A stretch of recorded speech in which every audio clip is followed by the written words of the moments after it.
So present in 6 states. Legislative council 6 സ്റ്റേറ്റുകളിലാണ് നമുക്ക് presently ഉള്ളത്. ആന്ധ്രാപ്രദേശ്, തെലങ്കാന, കർണാടക. ഓക്കെ, അപ്പോൾ സൗത്തിൽ നമ്മുടെ 3 സ്റ്റേറ്റുകൾ കർണാടക, ആന്ധ്രാപ്രദേശിൽ നിന്ന് ഫോം ചെയ്ത തെലങ്കാന, ഈ 3 സ്റ്റേറ്റുകളിലുമുണ്ട്. The owner of Sangeetha Natak academy fellowship carries dash. നമ്മൾ പല ആൾക്കാരുടെ പേര് പറഞ്ഞിട്ട് നമ്മൾ പറയാറുണ്ട് ഈ വ്യക്തിക്ക് സംഗീത നാടക അക്കാദമി അവാർഡ് ലഭിച്ചു, ഈ വ്യക്തിക്ക് സംഗീത നാടക അക്കാദമി ഫെലോഷിപ്പ് ലഭിച്ചു എന്നൊക്കെ പറയാറുണ്ട്. അപ്പോൾ ഇതിൽ എന്താണ് അവർക്ക് ലഭിക്കുന്നത് actually?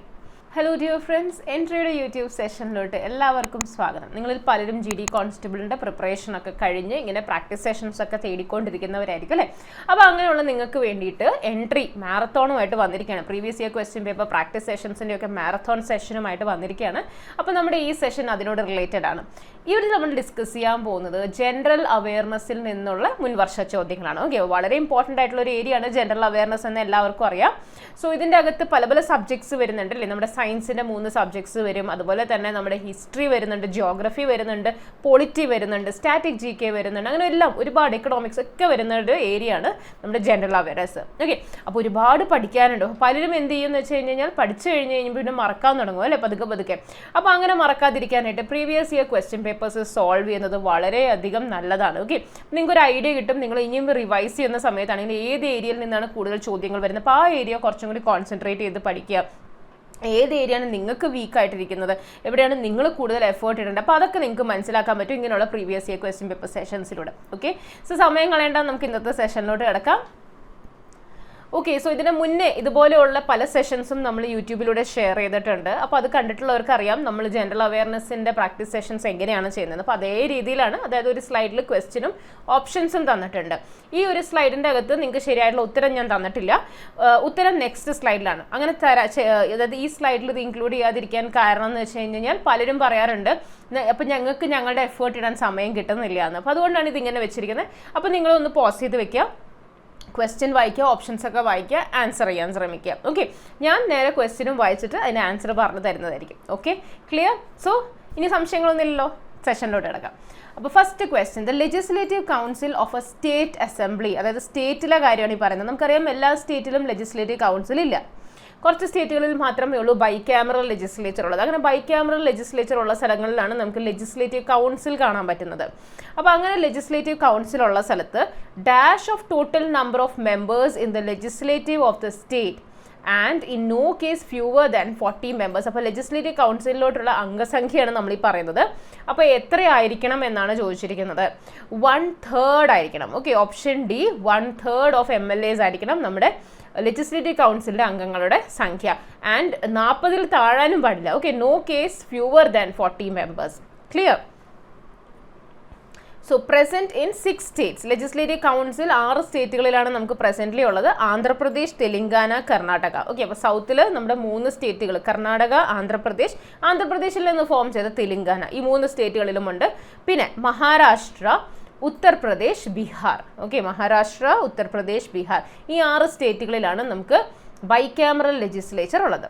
Now member of legislative കൗൺസിലിനെ നമ്മൾ MLC എന്നാണ് പറയുന്നത്. സാധാരണ നമ്മൾ MLA എന്ന് പറയുന്നത് എന്താണ്? മെമ്പർ ഓഫ് ലെജിസ്ലേറ്റീവ് അസംബ്ലിയാണ്. ഇത് ലെജിസ്ലേറ്റീവ് കൗൺസിലാണ്. അപ്പോൾ MLC ഇതിൻ്റെ ക്രിയേഷൻ, അതായത് ഇപ്പോൾ ലെജിസ്ലേറ്റീവ് കൗൺസിൽ വേണോ വേണ്ടയോ എന്ന് തീരുമാനിക്കുന്നത് എങ്ങനെയാണ്? ഒരു സ്റ്റേറ്റിന് ലെജിസ്ലേറ്റീവ് കൗൺസിൽ വേണോ വേണ്ടയോ അത് തീരുമാനിക്കുന്നത് പാർലമെൻ്റ് ആണ്. ഇത് എവിടെയാണ് കൊടുത്തിരിക്കുന്നത്? ആർട്ടിക്കിൾ 169. ഓക്കെ, ആർട്ടിക്കിൾ 169ൻ്റെ അകത്ത് പറഞ്ഞിട്ടുണ്ട് parliament can create or abolish LC if the legislative assembly passes a special resolution. അതായത് സ്റ്റേറ്റുകളുടെ ലെജിസ്ലേറ്റീവ് അസംബ്ലി ഒരു സ്പെഷ്യൽ റെസൊല്യൂഷൻ പാസ്സാക്കിയാൽ പിന്നെ അത് കഴിഞ്ഞ് പാർലമെന്റിന് തീരുമാനിക്കാം അവിടെ ലെജിസ്ലേറ്റീവ് കൗൺസിൽ വേണോ വേണ്ടയോ എന്ന്. Okay, now MLC should not be more than 1/3 of MLAs. Okay, 1/3 of MLAസിൽ കൂടാൻ പാടില്ല. And not less than 40. Clear? എല്ലാം ഇമ്പോർട്ടൻറ്റ് പോയിന്റ്സ് ആണ്. ഈ ഇമ്പോർട്ടൻറ്റ് പോയിന്റ്സ് നിങ്ങൾ വെറുതെ മിസ്സിന് സമയം കളയാനായിട്ട് ഇട്ടിരിക്കുകയെന്ന് വിചാരിക്കരുത്. ഇതെല്ലാം ഇതിന് മുന്നേ ചോദ്യങ്ങളായിട്ട് വരുന്നത് അല്ലെങ്കിൽ വരാൻ ഇനി സാധ്യതയുള്ള ടൈപ്പ് പോയിന്റ്സ് ആണ് നമ്മളിവിടെ ഇൻക്ലൂഡ് ചെയ്യുന്നത് കേട്ടോ. സോ ഈ പോയിന്റ്സും നിങ്ങൾ വളരെയധികം ഇമ്പോർട്ടൻ്റ് ആണ്. അപ്പോൾ അതുകൊണ്ട് തന്നെ നിങ്ങളത് നോട്ട് ചെയ്ത് വെക്കുക. രണ്ടാമത്തെ ചോദ്യം നോക്കാം. The owner of Sangeetha Natak academy fellowship carries dash. നമ്മൾ പല ആൾക്കാരുടെ പേര് പറഞ്ഞിട്ട് നമ്മൾ പറയാറുണ്ട് ഈ വ്യക്തിക്ക് സംഗീത നാടക അക്കാദമി അവാർഡ് ലഭിച്ചു, ഈ വ്യക്തിക്ക് സംഗീത നാടക അക്കാദമി ഫെലോഷിപ്പ് ലഭിച്ചു എന്നൊക്കെ പറയാറുണ്ട്. അപ്പോൾ ഇതിൽ എന്താണ് അവർക്ക് ലഭിക്കുന്നത് ആക്ച്വലി? ഓപ്ഷൻസ് ഒക്കെ നിങ്ങളൊന്ന് പോസ് ചെയ്ത് വെച്ചിട്ട് വായിച്ചു നോക്കിക്കോളൂ.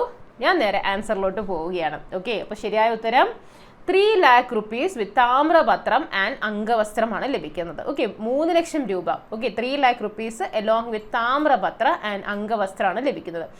Academy fellow carries a purse money of 3 lakh rupees with താമ്രപത്രം ആൻഡ് അംഗവസ്ത്രം. അക്കാഡമി അവാർഡ് ആണെങ്കിൽ ഇത് രണ്ടും സെപ്പറേറ്റ് ആട്ടോ. സംഗീത നാടക അക്കാഡമി അവാർഡും Sangeetha Nataka academy ഫെലോഷിപ്പും. Sangeetha Nataka academy award ആണെങ്കിൽ 1 lakh rupees താമ്രപത്രവും അംഗവസ്ത്രമാണ്.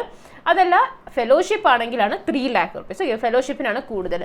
ജ്ഞാനപീഠ പുരസ്കാരം കേട്ടിട്ടുണ്ടാവുമല്ലോ, അതിന് 11 lakh rupees ആണ് കിട്ടുന്നത്. Okay, which among the following folk dance is popularly known as stick dance?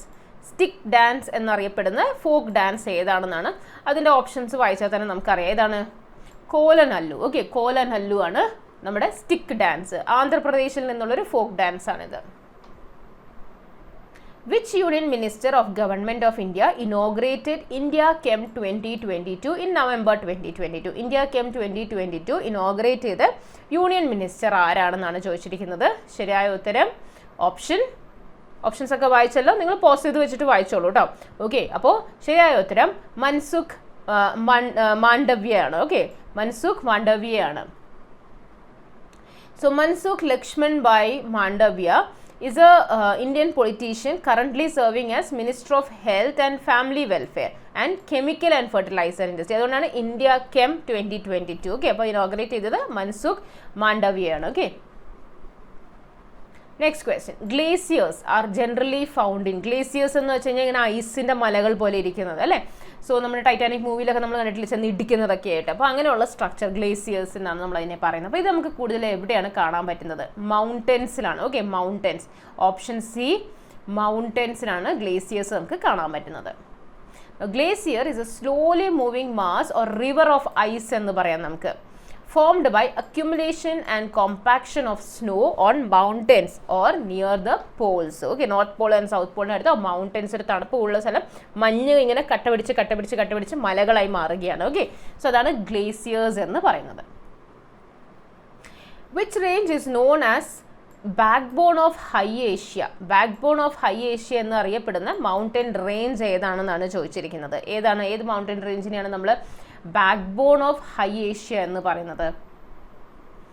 കറാക്കോറം റേഞ്ചിനെയാണ്. Okay, Karakoram റേഞ്ചിനെയാണ് പറയുന്നത്. Now Himalayas are divided into 4 mountain ranges. നമ്മൾ ഹിമാലയാസ് എന്ന് പറയുമ്പോൾ അതിൻ്റെ അകത്ത് 4 മൗണ്ടൻ റേഞ്ചസ് ആണ് വരുന്നത്. Shivalik hills in the south, the lower Himalayan range in the middle, the greater in the north, greater Himalayas in the north and the Tibetan Himalayas. ഇതാണ് 4 മൗണ്ടൻ റേഞ്ചസ് ഇതിൻ്റെ അകത്ത് വരുന്നത്. ഓക്കെ, ഹിമാലയൻ റേഞ്ചസ് എന്ന് പറയുമ്പോഴേക്കും ഏറ്റവും സൗത്തിൽ ഷിവാലിക്, അത് കഴിഞ്ഞിട്ട് lower Shivalik range in the south, the lower Himalayas in the middle, അത് കഴിഞ്ഞ് ഗ്രേറ്റർ ഹിമാലയാസ് വരുന്നത് നോർത്തിൽ ആൻഡ് ടിബറ്റൻ ഹിമാലയാസും വരും. Tibet Himalayan region in the north of great Himalayas includes the mountain ranges of Karakoram, Ladakh, Zanskar and Kailas. Okay, now the Karakoram range is known as backbone of high Asia. Now since Tibet contains the majority of these ranges, it is known as the Tibet Himalayan region. Clear? Which of the following is a conventional source of energy? Conventional source of energy എന്ന് പറയുന്നത് basically deplete non renewable ആയിട്ടുള്ളതാണ് അത്. Okay, പിന്നെ പൊല്യൂഷനൊക്കെ cos ചെയ്യുന്ന type നമ്മുടെ fuels ഒക്കെ നമ്മൾ use ചെയ്യാറില്ലേ, call, petroleum, ഇതൊക്കെയാണ് കൺവെൻഷണൽ സോഴ്സ് ഓഫ് എനർജി എന്ന് പറയുന്നത്. ഓക്കെ, അപ്പോൾ ഇതിൻ്റെ അകത്ത് ഏതാ വരിക? കോൾ അല്ലേ. ഓപ്ഷൻ സി, കോൾ ആണ് കൺവെൻഷണൽ സോഴ്സ്. സോ നമുക്ക് നോക്കാം എന്താണ് വ്യത്യാസങ്ങൾ കൺവെൻഷണൽ സോഴ്സും നോൺ കൺവെൻഷണൽ സോഴ്സും. Conventional source they are limited and exhaustible. Okay, കുറച്ചേ ഉള്ളൂ, അത് തീർന്നു പോകാം കൺവെൻഷണൽ സോഴ്സ് എന്ന് പറയുന്നത്. എന്നാൽ നോൺ കൺവെൻഷണൽ സോഴ്സ് നമ്മുടെ സോളാർ എനർജി, ടൈഡൽ എനർജി, ഇപ്പോൾ നമ്മൾ കണ്ട ജിയോ തെർമൽ, ഇതെല്ലാം അബണ്ടൻ്റ് ആണ്, ഇൻഎക്സോസ്റ്റബിളുമാണ്. ഓക്കെ, പിന്നെ കൺവെൻഷണൽ സോഴ്സ് നമ്മൾ യൂസ് ചെയ്യുമ്പോൾ അത് പൊല്യൂഷന് കാരണമാകുന്നു. അതേസമയം non conventional sources they cause little or no pollution. Conventional they are expensive, fuels produce they are expensive. അതേസമയം ഇത് ചീപ്പറാണ് നോൺ കൺവെൻഷണൽ എന്ന് പറയുന്നത്. കൺവെൻഷണൽ നോൺ റിന്യൂവബിൾ ആണ്, നമ്മുടെ നോൺ കൺവെൻഷണൽ റിന്യൂവബിൾ ആണ്. കൺവെൻഷണലിൻ്റെ അകത്താണ് കോൾ, പെട്രോളിയം, നാച്ചുറൽ ഗ്യാസ് ഒക്കെ വരുന്നത്. അതേസമയം നോൺ കൺവെൻഷണലിൽ അത് വിൻഡ്, വാട്ടർ, സൺലൈറ്റ്, ബയോമാസ്, ഇതെല്ലാം ടൈഡൽ എനർജി, ഇതെല്ലാം വരുന്നത് നോൺ കൺവെൻഷണൽ ആണ്. Okay, a channel of canal where water is carried by force in the direction opposite to the slope of the land is called dash. See, ഒരു slope ഉണ്ട്. Okay, ഈ സ്ലോപ്പിലൂടെ opposite ഡിറക്ഷനിലോട്ട് നമ്മൾ വെള്ളം തള്ളി വിടുകയാണ് വിത്ത് ഫോഴ്സ്. അപ്പോൾ അതിനെ നമ്മൾ പറയുന്ന പേരെന്താണ്? ആ ചാനൽ ഓഫ് കനാലിനെ പറയുന്ന പേരെന്താണെന്നാണ് പറയുന്നത്. So channel of canal where water is carried by force. അപ്പോൾ ഫോഴ്സ് വേണം, ഓപ്പോസിറ്റ് ഡിറക്ഷൻ. സ്ലോപ്പ് കയറണം എന്നുണ്ടെങ്കിൽ ഫോഴ്സ് കൊടുക്കുക. അപ്പോൾ ഫോഴ്സ് വെച്ചിട്ട് the direction opposite to the slope നമ്മൾ വെള്ളത്തിനെ വിടുന്നതിനെ പറയുന്ന പേരാണ് ലിഫ്റ്റ് ചാനൽ. ഓക്കെ, ലിഫ്റ്റ് ചെയ്യുകയാണ് ചെയ്യുന്നത്. അപ്പോൾ ലിഫ്റ്റ് ചാനൽ എന്നാണ് ഇതിനെ പറയുന്നത്. Channel of water where water is forced to flow against the slope of land by upliftment is called lift channel. Main source is at the lower level. Okay, വെള്ളത്തിൻ്റെ main source എന്ന് പറയുന്നത് താഴെയാണ്. അത് നമുക്ക് supply ചെയ്യേണ്ടത് മേളിലത്തെ ലെവലിലാണ്. Okay, than the supply level. Then water is supplied through mechanical means. ഇതിനാണ് ലിഫ്റ്റ് ഇറിഗേഷൻ എന്ന് പറയുന്നത്. നെക്സ്റ്റ് ക്വസ്റ്റ്യൻ ഹിസ്റ്ററിയിൽ നിന്നാണ്. Babar defeated sultan of Delhi and captured Delhi and Agra in the year dash. Okay, അപ്പോൾ ബാബർ. സോ ബാബർ എന്ന് പറയുമ്പോൾ തന്നെ നമുക്ക് എന്തൊക്കെയാണ് മനസ്സിലോട്ട് വരേണ്ടത്? മുഗൾ എംപയറിൻ്റെ ഫൗണ്ടറാണ് അല്ലേ. സോ ഈ ബാബർ എന്ന് പറയുന്ന വ്യക്തി ഇന്ത്യയിലേക്ക് വരുന്ന സമയത്ത് ഇന്ത്യയിൽ ആരാണ് ഉണ്ടായിരുന്നത്? നമ്മുടെ ഡൽഹി സൽത്തനത്തിൻ്റെ ലോധി ഡൈനസ്റ്റി ആയിരുന്നു അല്ലേ. ഇബ്രാഹിം ലോധിയാണ് റൂൾ ചെയ്തുകൊണ്ടിരുന്നത്. അപ്പോൾ ഇബ്രാഹിം ലോധിയും ബാബറും തമ്മിലുള്ള യുദ്ധം, ഏതാണ് ഈ യുദ്ധം? ആദ്യത്തെ പാനിപ്പത്ത് യുദ്ധം. ഓക്കെ, അപ്പോൾ ഇതെല്ലാം ഇങ്ങനെ മനസ്സിലോട്ട് വരണം. ബാബർ എന്ന് പറയുമ്പോൾ തന്നെ ഇബ്രാഹിം ലോധി വരണം. ഇബ്രാഹിം ലോധി വരുമ്പോൾ ഇവർ തമ്മിൽ യുദ്ധം ഉണ്ടായി. അതാണ് ഫസ്റ്റ് ബാറ്റിൽ ഓഫ് പാനിപ്പത്ത്, ആദ്യത്തെ പാനിപ്പത്ത് യുദ്ധം. ഇയർ എന്താണ്? അതാണ് ഇവിടെ ചോദിച്ചിരിക്കുന്നത്. 1526. 1526 വളരെ ഇമ്പോർട്ടൻ്റ് ആയിട്ടുള്ള ഒരു ഇയർ ആണ് നമ്മുടെ ഹിസ്റ്ററിയിൽ. കാരണം ഇതോടുകൂടിയാണ് മുഗൾ എംപയർ എസ്റ്റാബ്ലിഷ് ചെയ്തത് അല്ലേ. അപ്പോൾ 1526, option A 1526. First battle of Panipat, Ibrahim Lodhi, Babur, 1526. ഇതോടുകൂടിയാണ് മുഗൾ റൂൾ ഇന്ത്യയിൽ സ്റ്റാർട്ട് ചെയ്യുന്നത്. ഓക്കെ, ആൻഡ് ബാബർ സ്വീകരിച്ച ടൈറ്റിലാണ് emperor of Hindustan. Emperor of Hindustan. അതിനുശേഷം ബാബർ വെറുതെ ഇരിക്കുകയായിരുന്നോ? അല്ല, ബാബർ ഒരുപാട് പേരെ പിന്നെയും യുദ്ധത്തിൽ പരാജയപ്പെടുത്തിക്കൊണ്ടിരുന്നു. 1530 ബാബർ മരിക്കുകയാണ്. അപ്പോൾ അതുവരെ കണ്ടിന്യൂസ്ലി ഓരോ വർഷവും നമുക്ക് ഓരോ ബാറ്റിൽ പഠിക്കാറുണ്ട്. 1526 ബാറ്റിൽ ഓഫ് പാനിപ്പത്ത് പഠിച്ചില്ലേ? 1526 ബാറ്റിൽ ഓഫ് ഖൻവ, ഇതെല്ലാം ചോദിച്ചിട്ടുള്ളത് കേട്ടോ എക്സാമിൽ. Battle of Khanwa Rana Sanga of മെവാറുമായിട്ട് പരാജയപ്പെടുത്തി അദ്ദേഹത്തെ തന്നെ. ഓക്കെ, അപ്പോൾ എല്ലാവരെയും ബാബർ പരാജയപ്പെടുത്തി. ഞാൻ ആരെ പരാജയപ്പെടുത്തി എന്ന് ഓർത്ത് നമ്മൾ ആ ഒരു കാര്യം നമുക്ക് ചിന്തിച്ച് പഠിക്കേണ്ട കാര്യമില്ല. ബാബർ എല്ലാവരെയും പരാജയപ്പെടുത്തിയിട്ടുണ്ട്. ഓക്കെ, അപ്പോൾ ഇബ്രാഹിം ലോധിയെ പരാജയപ്പെടുത്തി. അത് കഴിഞ്ഞ് പിറ്റേ വർഷം ബാറ്റിൽ ഓഫ് ഖൻവ നടക്കുന്നു. അതിൽ റാണ സാംഗയെ പരാജയപ്പെടുത്തി. Rana Sanga of Mewar and took the title of Ghazi. 1528 battle of Chanderi. Battle of Chanderi Medini Rai of ചന്ദേരിയെ പരാജയപ്പെടുത്തി. പിന്നെ അത് കഴിഞ്ഞ് 1529 ഘാഗ്ര, ബാറ്റിൽ ഓഫ് ഘാഗ്ര. 1529 മുഹമ്മദ് ലോധിയെ, ഓക്കെ, ഇബ്രാഹിം ലോധിയുടെ അങ്കിളായിട്ട് വരും മുഹമ്മദ് ലോധി, അദ്ദേഹത്തിനെയും പരാജയപ്പെടുത്തി. ഓക്കെ, അപ്പോൾ ആദ്യത്തെ ഖൻവ, പിന്നെ ചന്ദേരി, പിന്നെ Ghaghra. Okay, Soumitra Chatterjee who passed away in November 2020. Soumitra Chatterjee അദ്ദേഹം 2020 മരിച്ചു. He was associated with which of the following fields. ഏത് മേഖലയിലായിരുന്നു അദ്ദേഹം ഉണ്ടായിരുന്നത്? ആക്ടിങ്. ഓക്കെ, അദ്ദേഹം ഒരു വളരെ ഫേമസ് ആയിട്ടുള്ള ആക്ടർ ആയിരുന്നു സൗമിത്ര ചാറ്റർജി. സോ ഇദ്ദേഹമാണ് Soumitra Chatterjee. I am sure നിങ്ങളെല്ലാവരും കണ്ടു കാണും. പേര് കേട്ടാൽ ചിലപ്പോൾ ഒരുപക്ഷെ അറിഞ്ഞുകൊണ്ടായിരിക്കും. സൗമിത്ര ചാറ്റർജി ഇദ്ദേഹമാണ്. 1999 first Indian film personality who was conferred with France's highest award. ഫ്രാൻസിലെ ഹയസ്റ്റ് അവാർഡായ കമാൻഡർ ഓഫ് ഓർഡിസ് ആർട്ട് എറ്റ് ഡെസ് ലെറ്റേഴ്സ് അദ്ദേഹത്തിന് ലഭിച്ചിട്ടുണ്ട്. ഓക്കെ, 2017 ഫ്രാൻസസ് ഹയസ്റ്റ് സിവിലിയൻ അവാർഡ് ലഭിച്ചിട്ടുണ്ടായിരുന്നു. ഓക്കെ, പിന്നെ 2 നാഷണൽ അവാർഡ്സ് ലഭിച്ചിട്ടുണ്ട്. 2 national awards and Sangeet Natak Akademi award for theatre work ലഭിച്ചിട്ടുണ്ട്. പിന്നെ 2004 പത്മഭൂഷൺ ലഭിച്ചിട്ടുണ്ട്. 2012 ദാദാ സാഹേബ് ഫാൽക്കെ അവാർഡ് ലഭിച്ചിട്ടുണ്ട്. ഓക്കെ, സോ ഇതെല്ലാം ഇദ്ദേഹത്തിന് ലഭിച്ച അവാർഡുകളാണ്. ഓക്കെ, സോ 10 ചോദ്യങ്ങൾ നമ്മൾ കണ്ടു കഴിഞ്ഞു. ഇനി അങ്ങോട്ട് മുന്നോട്ട് പോകുന്നതിന് മുമ്പ് നിങ്ങളോടൊരു ഇൻഫർമേഷൻ ഷെയർ ചെയ്യാനുണ്ട്. സോ നിങ്ങൾക്ക് ഇതുപോലെയുള്ള സെഷനുകൾ ഇഷ്ടപ്പെടുന്നുണ്ടെങ്കിൽ, ഇതിലും കൂടുതൽ നിങ്ങൾക്ക് പഠിക്കണം, കൂടുതൽ മെറ്റീരിയൽ വേണം എന്ന് താല്പര്യമുണ്ടെന്നുണ്ടെങ്കിൽ എൻട്രിയുടെ ആപ്പിൽ നിങ്ങൾക്ക് പല ലെവലിലുള്ള കോഴ്സസ് അവൈലബിൾ ആണ്. ഓക്കെ, നിങ്ങൾക്ക് ഏത് കോഴ്സിന് വേണ്ടിയിട്ടാണെങ്കിൽ, ഏത് എക്സാമിന് വേണ്ടിയിട്ടാണെങ്കിലും നിങ്ങൾക്ക് പല ലെവലിലുള്ള കോഴ്സസ് നിങ്ങൾക്ക് അവിടെ വളരെ എഫോർഡബിൾ ആയിട്ടുള്ള എമൗണ്ട്സിൽ അവൈലബിൾ ആണ്. അപ്പോൾ അതിലൊന്നാണ് നോർമൽ ഗോൾഡ് എന്ന് പറയുന്നത്. അപ്പോൾ നോർമൽ ഗോൾഡ് എന്ന് പറയുമ്പോഴേക്കും നിങ്ങൾക്ക് ഇവിടെ ഈവനിങ് ബാച്ചസ് ഉണ്ടാവും മെൻറ്റേഴ്സിൻ്റെ അണ്ടർ. ഓക്കെ, നിങ്ങൾക്ക് ഒരു ഗ്രൂപ്പാണിത്. അപ്പോൾ ആ ഗ്രൂപ്പിന് മെൻറ്ററിനെ കൊടുത്തിട്ടുണ്ട്. ആ മെൻറ്ററിൻ്റെ അടുത്ത് നിങ്ങൾക്ക് ഏത് സംശയം വേണമെങ്കിലും എപ്പോൾ വേണമെങ്കിലും ചോദിക്കാം. മെൻറ്റേഴ്സ് നിങ്ങൾക്ക് ക്ലിയർ ചെയ്ത് തരുന്നതായിരിക്കും. സോ മെൻറ്റർ അസിസ്റ്റൻസ് അവൈലബിൾ ആണ്. ഈവനിങ് ലൈവ് സെഷൻസ്, ഫാക്കൽറ്റീസിൻ്റെ ലൈവ് സെഷൻസ് നിങ്ങൾക്ക് അവൈലബിൾ ആയിരിക്കും. റെക്കോർഡഡ് ക്ലാസ്സസ് ആസ് സച്ച് നിങ്ങൾക്ക് ആപ്പിലൂടെ ലഭ്യമാവും. അതുകൂടാതെ നിങ്ങളുടെ സംശയങ്ങൾ ക്ലിയർ ചെയ്യാനും കൂടുതൽ ഇൻഫർമേഷൻ നിങ്ങൾക്ക് തരാനായിട്ടൊക്കെ ലൈവ് ക്ലാസ്സസും വൈകുന്നേരങ്ങളിൽ ലഭ്യമാണ്. ഡൗട്ട് ക്ലിയറൻസ് സെഷൻസ് ഉണ്ട്, റെക്കോർഡഡ് ക്ലാസ്സസ്, സ്റ്റഡി മെറ്റീരിയൽസ് ഒക്കെ കിട്ടും. മോക്ക് ടെസ്റ്റുകൾ, ധാരാളം മോക്ക് ടെസ്റ്റുകൾ. ഞാനിപ്പോൾ ഇനീഷ്യലി പറഞ്ഞതേ ഉള്ളൂ, മോക്ക് ടെസ്റ്റ് വളരെ ഇമ്പോർട്ടൻ്റ് ആണ്. നമ്മുടെ സ്പീഡ് ഒന്ന് കൂട്ടാനായിട്ടും ഏത് ഏരിയയിലാണ് നമ്മൾ കൂടുതൽ വർക്ക് ചെയ്യേണ്ടതെന്നൊക്കെ അറിയാൻ വേണ്ടിയിട്ട് മോക്ക് ടെസ്റ്റുകൾ വേണം. അപ്പോൾ അങ്ങനെയുള്ള ധാരാളം മോക്ക് ടെസ്റ്റുകൾ അവൈലബിൾ ആണ്. പിന്നെ ഈ മോക്ക് ടെസ്റ്റ് ചെയ്ത് കഴിയുമ്പോഴേക്കും നിങ്ങൾക്ക് ഒരു അനാലിസിസും കിട്ടും. അവിടെ പ്രോഗ്രസ് റിപ്പോർട്ടും അനാലിസിസും, നിങ്ങൾ ഏത് ഏരിയയാണ് കുറച്ച് വീക്കായിരിക്കുന്നത്, എവിടെയാണ് കൂടുതൽ വർക്ക് ചെയ്യേണ്ടത്, അങ്ങനെയുള്ള കാര്യങ്ങൾ നിങ്ങൾക്ക് അപ്പം തന്നെ കിട്ടുന്നതുമായിരിക്കും. ഓക്കെ, അപ്പോൾ ഇങ്ങനെയൊക്കെ ഫെസിലിറ്റീസ് അവൈലബിൾ ആണ് നോർമൽ ഗോൾഡിന്.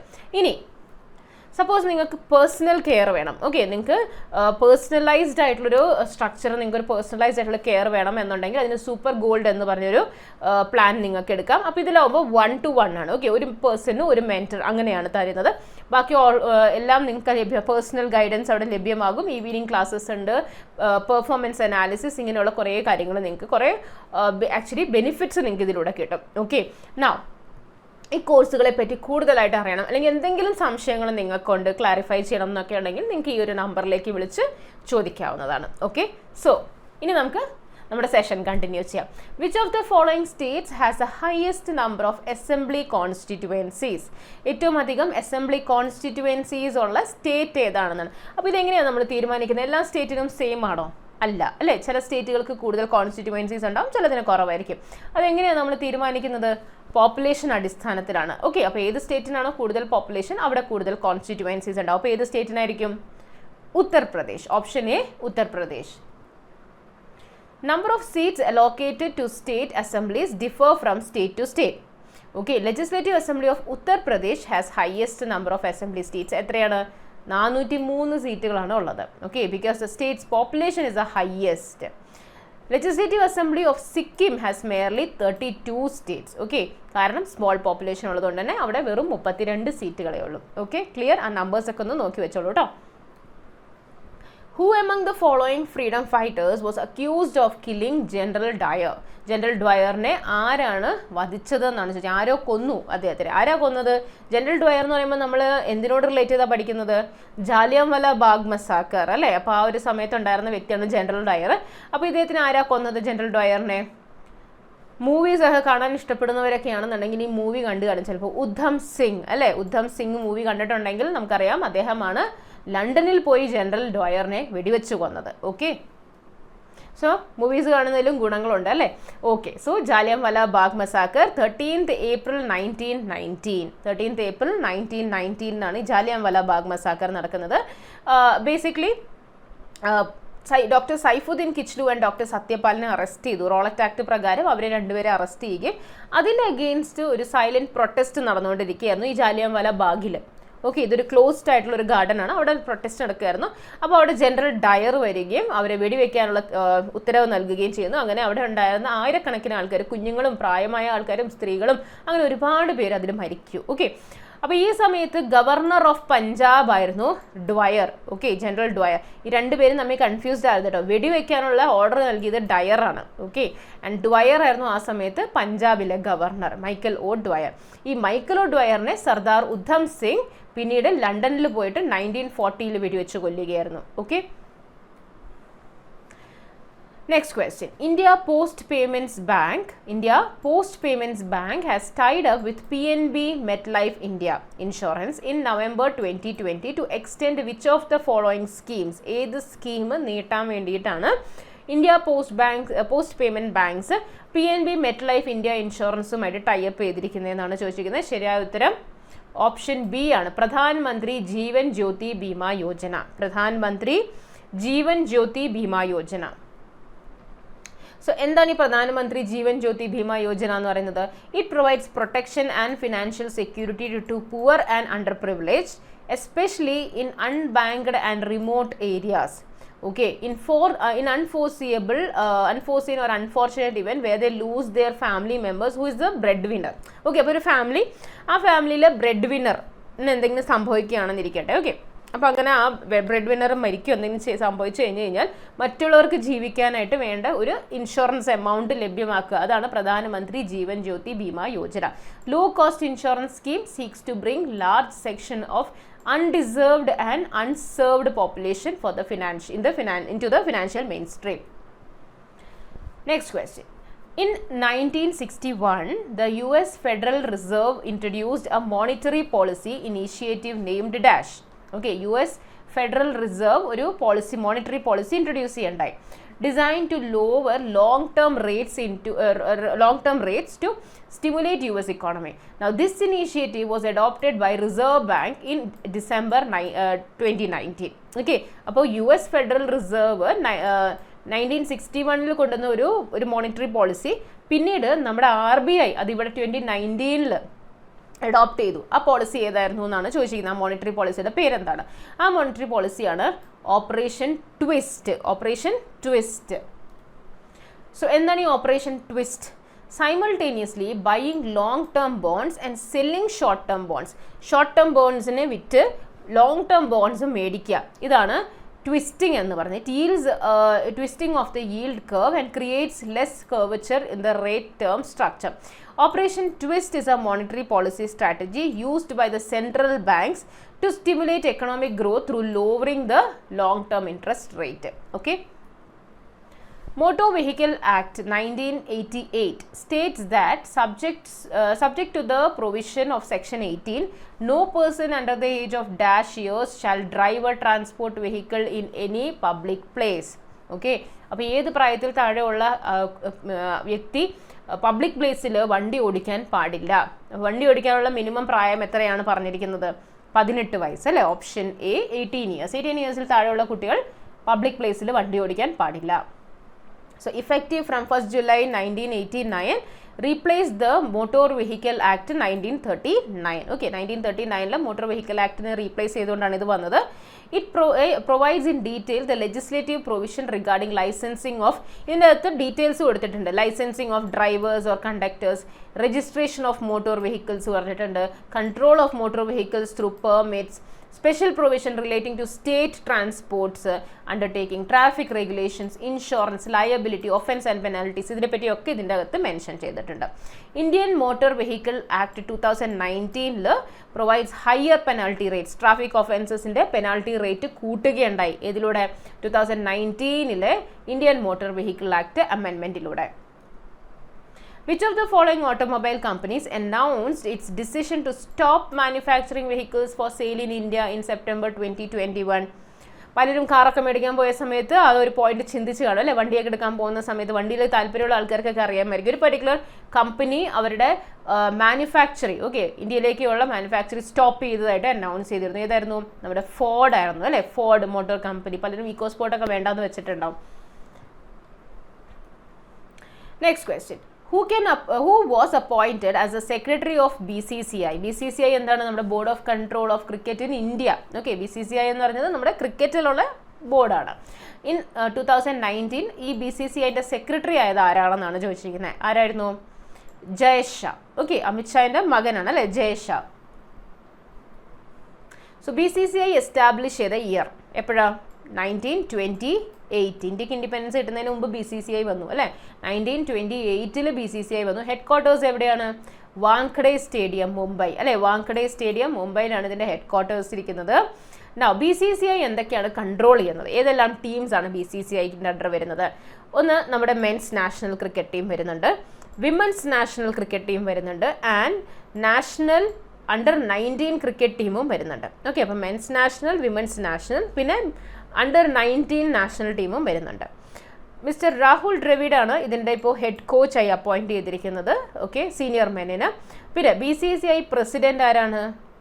റോജർ ബിന്നിയാണ്. Okay, Roger Binny. ഒക്ടോബർ 2022 മുതൽ റോജർ ബിന്നിയാണ് BCCI president. Mister Jay Shah honorary സെക്രട്ടറിയാണ്. Which of the following was a tax levied on pilgrims in the Mauryan Empire? Mauryan എംപയറിൽ പിൽഗ്രിംസിൻ്റെ പുറത്തുണ്ടായിരുന്ന ടാക്സ് ഏതാണെന്നാണ്? യാത്രാവേതന. എന്താണ്? യാത്രാവേതന എന്നാണ് അതിനെ പറയുന്നത്. അപ്പോൾ യാത്രാവേതന ഏത് കാലഘട്ടത്തിലുണ്ടായിരുന്നതാണ്? മൗര്യൻസിൻ്റെ സമയത്ത് ഉണ്ടായിരുന്നതാണ്. നൗക്കൗട്ടിലിയുടെ അർത്ഥശാസ്ത്രത്തിൽ നിന്നാണ് നമുക്ക് ഈ ഒരു ടാക്സുകളെ പറ്റിയുള്ള ഇൻഫർമേഷനൊക്കെ ലഭിക്കുന്നത്. ഓക്കെ, ചന്ദ്രഗുപ്ത മൗര്യനാണ്. മൗര്യൻസിൻ്റെ ഫൗണ്ടർ എന്ന് നമുക്കറിയാം. ചാണക്യൻ, ഓക്കെ, ചാണക്യൻ ഓർ കൗട്ടില്യ എന്ന് പറഞ്ഞാൽ അദ്ദേഹത്തിന് വളരെ അടുത്ത സുഹൃത്തായിരുന്നു. ആൻഡ് ആ വ്യക്തി എഴുതിയതാണ്, അതായത് ചാണക്യൻ എഴുതിയതാണ് ചാണക്യ പറയുന്ന മറ്റൊരു പേരാണ് കൗട്ടില്യ. അദ്ദേഹത്തിൻ്റെ ബുക്കാണ് അർത്ഥശാസ്ത്രം. അപ്പോൾ ഇതിൻ്റെ അകത്ത് ഈ ടാക്സസിനെ പറ്റിയൊക്കെ കറക്റ്റായിട്ട് പറയുന്നുണ്ട്, ആരിൽ നിന്ന് എത്ര പിരിക്കണം എന്നൊക്കെ ഉള്ളത്. 1/6 of the tax on agricultural produce, പിന്നെ water tax, toll and custom duties, ഇതെല്ലാം പറയുന്നുണ്ട്. Taxation applied on forest produce, mining of metals and extraction of സോൾട്ടിനും. ഓക്കെ, പിന്നെ വർത്തനം. ഓക്കെ, വർത്തനം എന്ന് പറയുന്നത് പിന്നെ അതുപോലെ തന്നെ ദ്വരോദയ, ഇതൊക്കെ ഇമ്പോർട്ടേഴ്സിൽ നിന്ന് സാധനങ്ങൾ കൊണ്ടുവരുമ്പോൾ അതിൽ ചുമത്തിയിരുന്ന ടാക്സുകളാണ്. ഇമ്പോർട്ട് ഡ്യൂട്ടി എന്നൊക്കെ നമ്മൾ പറയില്ലേ, അങ്ങനെയുള്ള ടാക്സുകളാണ്. ചൈന ആൻഡ് സിലോണിൽ നിന്ന് വരുന്നവരിൽ. Tax on profit from stand land, അതാണ് സീത. റിലീജിയസ് ടാക്സ്, ബലി. ടാക്സസ് പെയ്ഡ് ഇൻ ക്യാഷ്, കര. ഓക്കെ, പിന്നെ വാണിക്പത്ത് was the income from road and traffic paid as toll നമ്മൾ ഇന്ന് ടോൾ കൊടുക്കത്തില്ല, അതുപോലെ അന്നും ടോൾ കൊടുക്കുന്നത് അതിനെയാണ് വാണിക്പത്ത് എന്ന് പറയുന്നത്. പിന്നെ he placed large revenue and taxes on commerce under the head of tax revenues. These are fixed taxes, included half-yearly taxes like Bhadra, Padika and Vasantika. Okay, ഇതൊക്കെ പല പല ടാക്സുകളുടെ പേരുകളാണ്. Who among the following was conferred the Capital Foundation National Award for his contribution to sports in November 2020? Capital Foundation National Award ലഭിച്ചത് ആർക്കാണെന്നാണ് ഈ കൊടുത്തിരിക്കുന്നതിൽ. ശരിയായ ഉത്തരം option B ആണ്, Narendra Batra. Okay, Narendra Batra. ഇദ്ദേഹം basically he was A president of Indian Olympics association, international hockey federation as well as member of international Olympics committee till July 2022. ഭീമാവതി ദേവി ഏത് dance ഫോമിനോട് related ആണ്? ഭീമാവതി ദേവി Manipuri ഡാൻസിനോട് related ആണ്. Okay, അപ്പോൾ നമുക്ക് കുറച്ച് ഡാൻസേഴ്സും അവർ ഏത് ഡാൻസിനോട് റിലേറ്റഡ് ആണെന്ന് നമുക്ക് നോക്കാം. കെ കല്യാണിക്കുട്ടി അമ്മ, കനക് റേലെ മോഹിനിയാട്ടം. ഓക്കെ, കലാമണ്ഡലം, കല്യാണിക്കുട്ടി അമ്മ, കനക് റേലെ രണ്ടുപേരും മോഹിനിയാട്ടത്തിനോട് റിലേറ്റഡ് ആണ്. ഭരതനാട്യത്തിനോട് റിലേറ്റഡ് ആയിട്ടുള്ള വളരെ ഫേമസ് ആയിട്ടുള്ള ആൾക്കാരാണ് രുക്മിണി ദേവി അരുൺദേൽ, പത്മ സുബ്രഹ്മണ്യം, കുമാരി കമലയൊക്കെ. ഓക്കെ, പിന്നെ പണ്ഡിറ്റ് ബിർജു മഹാരാജ്, സിത്താര ദേവി, ഗോപി കിഷൻ, ലച്ചു മഹാരാജ്, ഇവരെല്ലാവരും കഥക് ഡാൻസേഴ്സ് ആണ്. കേളുചരൺ മോഹപത്ര, മാധവി മുദ്ഗൽ ഒഡീസി ഡാൻസേഴ്സ് ആണ്. വിപിൻ സിംഗ് മണിപ്പുരി ഡാൻസറാണ്. ഓക്കെ, അപ്പോൾ ഡാൻസേഴ്സിൻ്റെ ഒരു ലിസ്റ്റ് തന്നെ തയ്യാറാക്കണം, കാരണം ഈയിടെയായിട്ട് നമ്മൾ ധാരാളം കാണുന്നതാണ് ഡാൻസേഴ്സിൽ നിന്നും മ്യൂസീഷ്യൻസിൽ നിന്നൊക്കെ ചോദ്യങ്ങൾ. Okay, it is a duty of every citizen to uphold and protect the dash unity and integrity of India. Okay, അപ്പോൾ ഫണ്ടമെൻ്റൽ ഡ്യൂട്ടീസിൽ വരുന്നതാണ് uphold and protect the dash unity and integrity of India. എന്തൊക്കെയാണ്?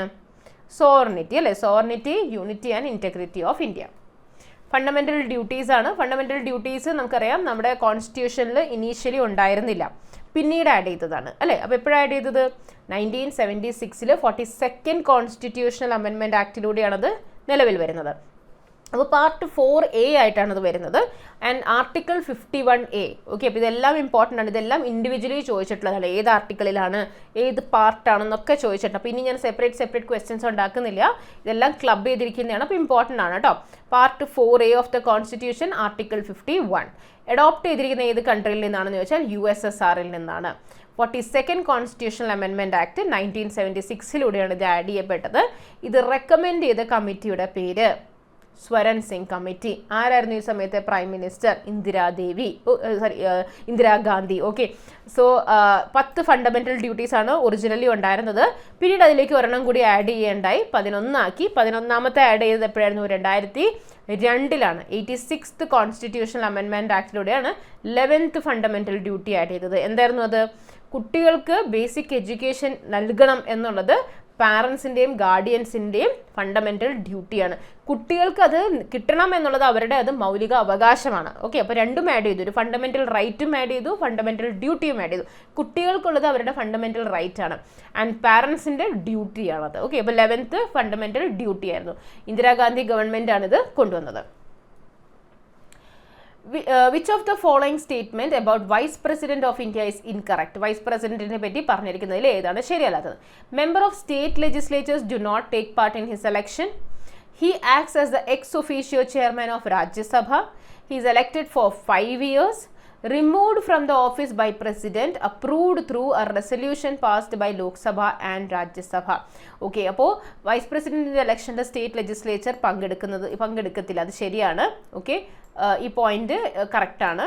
പിന്നെ ex officio chairman of രാജ്യസഭയാണ്, കറക്റ്റാണ്. 5 വർഷത്തേക്കാണ്, അതും ശരിയാണ്. ഇതാണ് തെറ്റ്. Okay, option D is wrong. So removal of vice president, Rajya Sabha passes a resolution. Okay, രാജ്യസഭയാണ് റെസൊല്യൂഷൻ പാസ് ചെയ്യുന്നത് വിത്ത് ഇഫക്റ്റീവ് മെജോറിറ്റി. ലേറ്റർ ലോക്സഭയിൽ സിമ്പിൾ മെജോറിറ്റി മതി. ഓക്കെ, ആർട്ടിക്കിൾ 66ൻ്റെ അകത്ത് ഇലക്ഷൻ ഓഫ് വൈസ് പ്രസിഡന്റിനെ പറ്റി പറയുന്നുണ്ട്. അവിടെ പറയുന്നുണ്ട് it's an indirect election, single transferable vote by secret ballot and electoral കോളേജിൻ്റെ അകത്ത്, അതായത് ഇലക്ഷനിൽ പങ്കെടുക്കുന്ന ആരാന്ന് ചോദിച്ചാൽ members of both the houses ആണ്. Okay, elected and nominated members രണ്ടും പാർട്ടിസിപ്പേറ്റ് ചെയ്യുന്നുണ്ട്. Next question, chlorination is done by adding chlorine tablet or dash to the water. വെള്ളത്തിൽ ക്ലോറിനേഷൻ നമ്മൾ ഡിസിൻഫെക്ട് ചെയ്യാൻ്റെ ഭാഗമായിട്ട് ക്ലോറിൻ ആഡ് ചെയ്യും അല്ലേ, അതൊന്നില്ലെങ്കിൽ ക്ലോറിൻ ടാബ്ലറ്റ് ആയിട്ട് ആഡ് ചെയ്യും, അല്ലെങ്കിൽ നമ്മൾ എന്തായിട്ടാണ് ആഡ് ചെയ്യുന്നത് അതിൻ്റെ അകത്തേക്ക്? Bleaching powder. Option A bleaching powder ആണ്. Okay, so chlorination is a process of adding chlorine to drinking water to kill parasites, bacteria and viruses. ഇത് എങ്ങനെയൊക്കെ ചെയ്യാം? ഒന്നില്ലെങ്കിൽ ക്ലോറിൻ ടാബ്ലറ്റ്, അല്ലെങ്കിൽ ഇപ്പോൾ നമ്മൾ പഠിച്ചു ബ്ലീച്ചിങ് പൗഡർ, അതും അല്ലെങ്കിൽ ക്ലോറിൻ ഡൈ ഓക്സൈഡ് ആഡ് ചെയ്തിട്ട് ചെയ്യാം. Okay, who was the title sponsor of women's T20 challenge which was held in Sharjah from 4th November to 9th November 2020? Okay, അപ്പോൾ വിമൻസ് T20 ചാലഞ്ചിൻ്റെ ടൈറ്റിൽ സ്പോൺസേഴ്സ് ആരായിരുന്നു എന്നാണ് ചോദിച്ചിരിക്കുന്നത്. ശരിയായ ഉത്തരം ഓപ്ഷൻ സി, ജിയോ ആയിരുന്നു. Okay, Jio ആണ് സ്പോൺസർ ചെയ്തത്. International kite festival in Gujarat, വളരെ ഫേമസ് ആയിട്ടുള്ള ഒരു ഫെസ്റ്റിവൽ ആണ് അല്ലേ, കൈറ്റ് ഫെസ്റ്റിവൽ ഓഫ് ഗുജറാത്ത് വളരെ ഫേമസ് ആണ്. അപ്പോൾ ഇത് ഏത് മന്തിലാണ് നടക്കുന്നതെന്നാണ് ചോദിച്ചിരിക്കുന്നത്. ഇന്റർനാഷണൽ കൈറ്റ് ഫെസ്റ്റിവൽ നടക്കുന്നത് ജാനുവരിയിലാണ്. Option D, January. So Uttarayan അതിനോട് റിലേറ്റഡ് ആയിട്ടുള്ളതാണ്. Is one of the biggest festival celebrated as part of Uttarayan festival in the month of January. It is a sign for farmers that the sun is back. വിന്റേഴ്സൊക്കെ ഒന്ന് മാറി പതുക്കെ സണ്ണൊക്കെ തിരിച്ചു വരുന്നു and harvest season വരുന്നു. Okay, Makar Sankranti, Mahasankranti is approaching. Pavo cristatus is commonly known as the dash. So Pavo cristatus എന്ന് പറയുന്നത് ഒരു പർട്ടിക്കുലർ ആനിമലുടെ സയൻറ്റിഫിക് നെയിം ആണ്. അപ്പോൾ അത് ഏത് ആനിമലുടെ സയൻറ്റിഫിക് നെയിം ആണെന്നാണ് ചോദിക്കുന്നത്. പാവോ ക്രിസ്റ്റാറ്റസ് പീകോക്ക് ആണ്. ഓക്കെ, മയിലിൻ്റെ സയൻറ്റിഫിക് നെയിമാണ് പാവോ ക്രിസ്റ്റാറ്റസ്. ടൈഗർ എന്താണ്? ടൈഗർ നമ്മുടെ പാന്തറ ടൈഗ്രിസ് എന്നാണ് പറയുന്നത്. ഓക്കെ, പാന്തറ ടൈഗ്രിസ് ആണ് ടൈഗർ. ലോട്ടസ് എന്താണ്? Lotus is Nelumbo nucifera. Mango is Mangifera indica. Banyan tree Ficus benghalensis. Asian elephant Elephas maximus. Okay, Elephas maximus national heritage animal എന്നാണ് നമ്മൾ അറിയപ്പെടുന്നത്. Ganges river ഡോൾഫിനെ പറയുന്ന പേരാണ് പ്ലാന്റിസ്റ്റ ജൈജാന്റിക്ക. പിന്നെ കിങ് കോബ്ര ഒഫിയോഫാഗസ് ഹന. നേരത്തെ കൊടുത്തതൊക്കെ നമ്മുടെ നാഷണൽ സിമ്പിൾസിലൊക്കെ വരുന്നതാണ് കേട്ടോ. അപ്പോൾ ഇനി നമുക്ക് കുറച്ച് ബേസിക് ആയിട്ട് ഡേ ടു ഡേ ലൈഫിലൊക്കെ നമ്മൾ യൂസ് ചെയ്യുന്ന ചില ആനിമൽസ് അല്ലെങ്കിൽ കാണുന്നത് ചിലത്. മാനിനെ പറയുന്ന പേരാണ് ഹോമോസാപ്പിയൻസ്. പൂച്ചയുടെ പേരെന്താണ്? Felis domesticus. ഡോഗ് ആണെങ്കിലോ Canis familiaris. Frog Rana tigrina. Cow Bos indicus. House fly ഈച്ചയിലെ Musca domestica. Lion Panthera leo. Panthera tigris ആണെങ്കിൽ അല്ലെങ്കിൽ പാന്ത്ര ടൈഗ്രിസ് ആണെങ്കിൽ അത് ടൈഗർ ആണ്. പാന്ത്ര ലിയോ എന്ന് പറയുന്നത് അത് എന്താണ്? ലയൺ ആണ്. ഓക്കെ, റാണ ടൈഗ്രീന എന്ന് പറയുമ്പോൾ പലരും തെറ്റിച്ച് ടൈഗർ ആണെന്ന് പറയും. Rana tigrina is frog. Dash offered a scathing criticism of the economic impact of British rule in India through his book Poverty and Un-British Rule in India. അപ്പോൾ ആരുടെ ബുക്കാണ് ഈ poverty and un-British rule in India? ഇതിൽ basically അവരെങ്ങനെയാണ് Britishers എങ്ങനെയാണ് ഇന്ത്യയെ ചൂഷണം ചെയ്തതിനൊക്കെ പറ്റിയുള്ള ഡീറ്റെയിൽ ആയിട്ടുള്ള ഓവർവ്യൂ കൊടുത്തിട്ടുണ്ട്. അപ്പോൾ ആരാണ് ഈ ബുക്ക് എഴുതിയതെന്നാണ് ചോദിച്ചിരിക്കുന്നത്. ഇത് എഴുതിയിരിക്കുന്നത് grand old man of India Dadabhai നവറോജിയാണ്. Okay, option B Dadabhai Naoroji. So grand old man of India എന്നാണ് ഇദ്ദേഹത്തിനെ നമ്മൾ പറയുന്നത്. First estimation of per capita income drain theory അതും ദാദാബായ് നവറോജിയുടേതായിരുന്നു.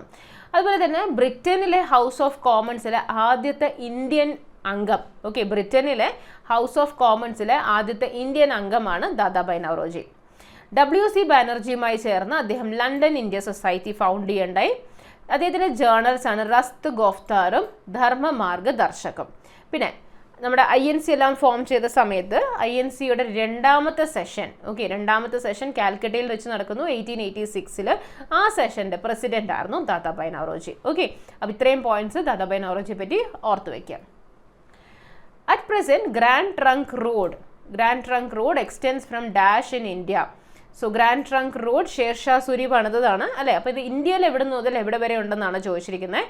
സോ ഇന്ത്യയിൽ ഈ റോഡ് എന്ന് പറയുന്നത് നമ്മുടെ ഓപ്ഷൻ B ആണ്, അമൃത്സർ തൊട്ട് കൊൽക്കത്ത വരെയാണ് grand trunk road. Sher Shah Suri built Shahi royal road to strengthen and consolidate his empire from Indus Valley to Sonar Valley in Bengal. Okay, അപ്പോൾ നിങ്ങൾക്ക് ഊഹിക്കാവുന്നതേ ഉള്ളൂ. ആക്ച്വലി ഇന്ത്യക്ക് വെളിയിലുമുണ്ട്. പക്ഷേ ഇപ്പോൾ ഇന്ത്യക്കകത്ത് എവിടെ വരെ ഉണ്ടെന്ന് വെച്ചാൽ അമൃത്സർ തൊട്ട് കൊൽക്കത്ത വരെയാണ് ഉള്ളത്. This road was renamed as grand trunk road by the British connecting Calcutta and Peshawar. At present it extends from Amritsar to Kolkata. Okay, അപ്പോൾ ഷേർഷാ സൂരി ഏത് സമയത്താണ് റൂൾ ചെയ്തതെന്നൊക്കെ അറിയാലോ അല്ലേ. ഷേർഷാ സൂരി നമുക്കറിയാം 1540 ആ സമയത്ത് ബാറ്റിൽ ഓഫ് കന്നൗജ് ആരുമായിട്ടായിരുന്നു ഉണ്ടായിരുന്നത്? ബാറ്റിൽ ഓഫ് കന്നൗജ് ഹുമായു ആയിട്ട് അല്ലേ. അപ്പോൾ ബാറ്റിൽ ഓഫ് കന്നൗജിന് ശേഷം ഹുമായു ഓടിപ്പോയി ഇറാനിലോട്ട്. ആൻഡ് അത് കഴിഞ്ഞപ്പോൾ സുർ എംപയർ വരുന്നു. അപ്പോൾ അതിൻ്റെ ഫൗണ്ടറാണ് Sher Shah Suri. What is the average circumference of a standard cricket ball in international cricket? International ക്രിക്കറ്റിൽ ക്രിക്കറ്റ് ബോളിൻ്റെ സർക്കംഫറൻസ് എത്രയാണെന്നാണ് ചോദിച്ചിരിക്കുന്നത്. ഓപ്ഷൻ D ആണ് ശരിയായ ഉത്തരം. 8.81 inches to 9 inches ആണ് സർക്കംഫറൻസ് എന്ന് പറയുന്നത്. Which of the following festival is known as Vijay Utsav? Vijay Utsav എന്നറിയപ്പെടുന്ന ഫെസ്റ്റിവൽ ഏതാണ്? ഓപ്ഷൻ A, ഹംപി ഫെസ്റ്റിവലിനെയാണ് വിജയ് ഉത്സവ് എന്ന് പറയുന്നത്. കർണാടക സ്റ്റേറ്റ് ഗവൺമെൻറ് ആണ് ഈ ഫെസ്റ്റിവൽ നടത്തുന്നത്. So it holds Hampi Utsav for 2 to 3 days and captures the pomp, splendor and glory of Vijayanagar Empire. Okay, Vijayanagar Empire ഒക്കെ പഠിച്ച ഓർമ്മയിട്ടല്ലോ. അപ്പോൾ ഒരു ക്യാപിറ്റൽ ആയിരുന്നു ഹംപി. അപ്പോൾ അവിടെ നടത്തുന്നതാണ് ഈ വിജയ് ഉത്സവ് അല്ലെങ്കിൽ Hampi festival. It includes lighting of the prominent monuments in Hampi. Jumbo safari ഉണ്ടാകും, അതായത് എലിഫൻറ്റ് പ്രൊസഷൻ ഉണ്ടാകും. And performance from some of the India's most celebrated singers, dancers, performers. SI unit of power of lens is denoted by letter dash. Power of lens, നമ്മുടെ കണ്ണാടിയിലൊക്കെ lens ഒക്കെ ഉണ്ടല്ലോ, അപ്പോൾ അതിൻ്റെ power നമ്മൾ denote ചെയ്യുന്നത് ഏത് letter വെച്ചിട്ടാണെന്നാണ് ചോദിച്ചിരിക്കുന്നത്. ഓപ്ഷൻ D ആണ്. ഓക്കെ, D വെച്ചിട്ടാണ്. ഓക്കെ, ഇവിടെ എന്തോ സം മിസ്റ്റേക്ക്. D ആണ് എന്തായാലും. ഓക്കെ, ഇവിടെ ഓപ്ഷൻ്റെ നമ്പറിങ്ങിൽ വ്യത്യാസം വന്നിട്ടുണ്ട്. എനിവേ ഇറ്റ് ഇസ് D കേട്ടോ. Ability of a lens to converge or diverge the light ray is expressed in terms of power. It is the inverse of power എന്ന് പറയുന്നത് എന്താണെന്നാണ് പറഞ്ഞിരിക്കുന്നത്? ഇൻവേഴ്സ് ഓഫ് ഫോക്കൽ ലെങ്ത്, അതാണ് 1/f എന്ന് നമ്മൾ പറഞ്ഞിരിക്കുന്നത്. And SI unit is dioptre, D. Which of the following cities or towns hosted 80th All India Presiding Officers Conference in November 2020? So ഏത് സിറ്റിയിലാണ് 80th All India Presiding Officers Conference നടന്നതെന്നാണ് ചോദിച്ചിരിക്കുന്നത്. ശരിയായ ഉത്തരം option B ആണ്. കെവാഡിയയിലാണ് ഇത് നടന്നത്. Okay, 80th conference inaugurate ചെയ്തത് ആരാന്ന് ചോദിച്ചു കഴിഞ്ഞാൽ പ്രസിഡന്റ് രാംനാഥ് കോവിന്ദ് ആണ്. 80th കോൺഫറൻസ് ഇനോഗ്രേറ്റ് ചെയ്തത് രാംനാഥ് കോവിന്ദ് ആണ്. ഓക്കെ, സോ ഇത് 2020-ലാണ്. അത് കഴിഞ്ഞ് 2021-ൽ 81st, 2022, 2023. 81st conference Lok Sabha speaker Om ബിർളയായിരുന്നു ഇനോഗ്രേറ്റ് ചെയ്തത്. 82nd ഇനോഗ്രേറ്റ് ചെയ്തത് PM നരേന്ദ്ര മോദിയാണ്. ആൻഡ് 83rd നമ്മുടെ 2023-ൽ നടന്നത് വൈസ് പ്രസിഡന്റ് ജഗദീപ് ധൻകർ ആണ് ഇനോഗ്രേറ്റ് ചെയ്തത്. Okay, with which of the following states is Mando festival associated? Mando festival relate ചെയ്തിരിക്കുന്നത് ഗോവയോടാണ്. ഓക്കെ, ഗോവയുടെ ഫെസ്റ്റിവലാണ്. It's a musical dance form that develops among Goan Catholics of Goa during 19th to 20th century. Represents meeting point of Indian and Western tradition. Mando festival ഗോവയിലാണ്. ഗോവയുടെ പറ്റി പറയുകയാണെങ്കിൽ smallest state ആണ് അല്ലേ, ഇന്ത്യയുടെ ഏറ്റവും സ്മോളസ്റ്റ് സ്റ്റേറ്റ് ആണ് Goa. Highest per capita income ഉള്ള സ്റ്റേറ്റ് ആണ് Goa. Okay, first printing press in Asia വരുന്നത് ഗോവയിലാണ്, സെയിൻറ്റ് പോൾസ് കോളേജിൽ 1556-ൽ. Who among the following won Booker Prize in the year 2020 in a fiction for his or her debut novel Shuggie Bray?